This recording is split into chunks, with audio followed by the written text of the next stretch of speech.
So how does our relationship with our parents affect our own relationship? So think about it like we are like the product of the conditioning, like a family conditioning of we started because the first wisdom or the first knowledge or understanding about the world actually comes from family. So the guidance or the way they behave, the way they carry themselves, the way they educate us, even they do not like directly educate us, the way they carry themselves, the way they interact with each other, I mean as parents, actually affects very much about how we perceive the world, how we perceive relationship, how we perceive love, how we perceive family. And if we are born in a family that are like broken or disharmony, a lot of times we will have this feeling when we grow up that we feel that we don't trust a relationship. I've seen it a lot in my clients as well. And those people with a broken relationship, especially as like their families, like their direct biological families are broken, what happens is that the lack of trust about a relationship. So security becomes like a primary thing for them. They want to get the kind of assurance, the kind of security in their own personal romantic relationship because that's what they don't get in their own biological uh, family. So that directly kind of shape our relationship with our spouse, and it's like a mold.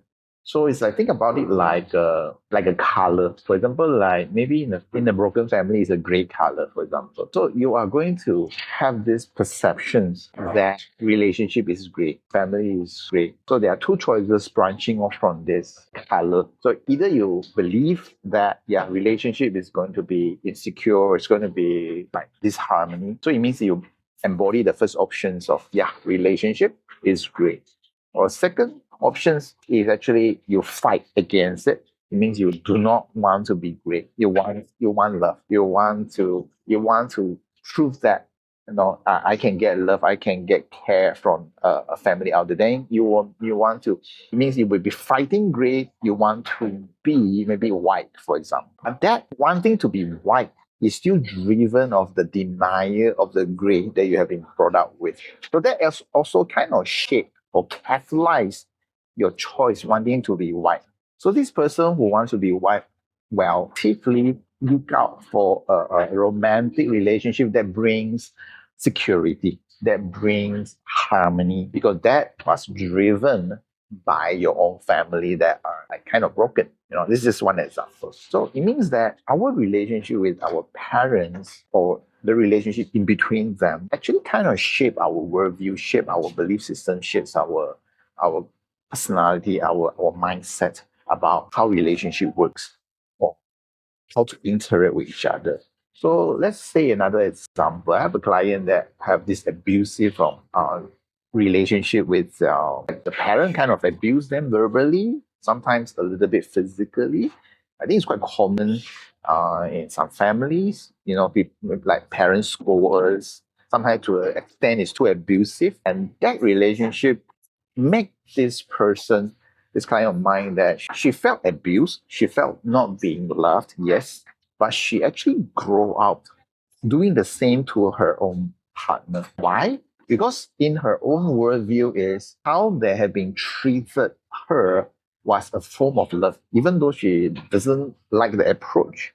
But she felt that is like in order for her to love someone else, sometimes she had to force a message across, a message of care, a message of love. So she kind of actually used the same method because that was the method she was being taught. That was the method kind of being influenced, being she learned that's like the only method she knows from her own family.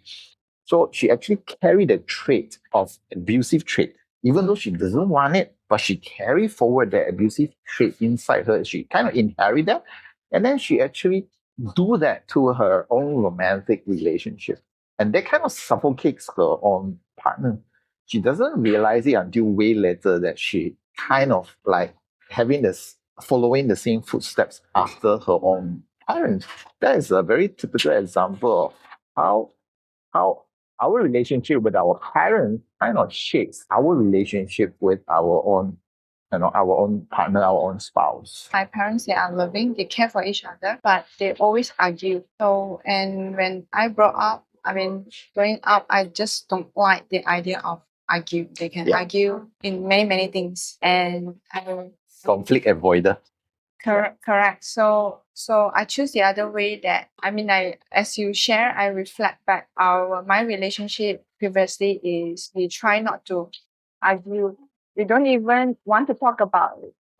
No discussion, there's no argument. So it feels safe. It feels like Yeah. everything is okay. So in this kind of context, how would you be advising? So it's like a very tricky situation because on the surface it looks like if you avoid conflict, it looks like it's good. It's like harmony, you see. But to me, it's a fake harmony because you are just running away from what you're supposed to face. Then you'll be always running away from conflicts. That wouldn't be helpful in the long term because conflicts are meant to be resolved. Conflicts are waiting, it's like a darkness waiting to be exposed to light and return. But then if you keep avoiding a conflict, it's like you press down what you are supposed to resolve, supposed to face, supposed to learn through.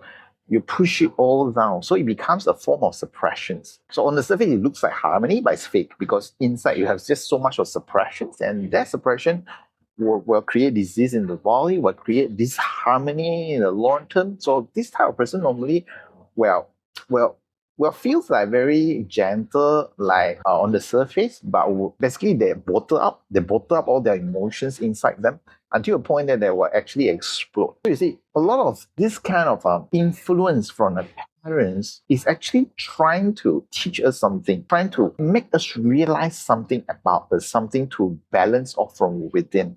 It's not so much about who's fault, who's right, who's wrong, what is good and what is bad, but very much about, I see from the point of growth and learning and balancing and harmony. So a lot of all this are actually teaching us about us. So once we realize that we have been influenced by the mindset or by the worldview being inherited from the parents, then we can actually kind of change it, kind of changing the awareness to be able to make a different decision about, do we want to still approach our life that way? Do we still want to be abusive towards our partners? If not, then is there another way? And a lot of time it's more than mental choices because it also we need to take the proactive action to have a closure of our past with our parents. So if your parents are alive, you can talk to them, you can actually, if they are not around, or if you feel like it's hard to approach them physically, then you can go through an internal process to actually process those traumas or those emotions, those like unresolved learning. Once you have that closure, then you have this sense of forgiveness, you have this sense of love, then that energy inside you will become harmonious again. It will become like balance off. Then you are no longer driven by their perceptions or the worldview you have perceived. So what happened is your worldview that was driven by the past will transcend, will evolve into a higher thinking that creates more harmony, that creates more love.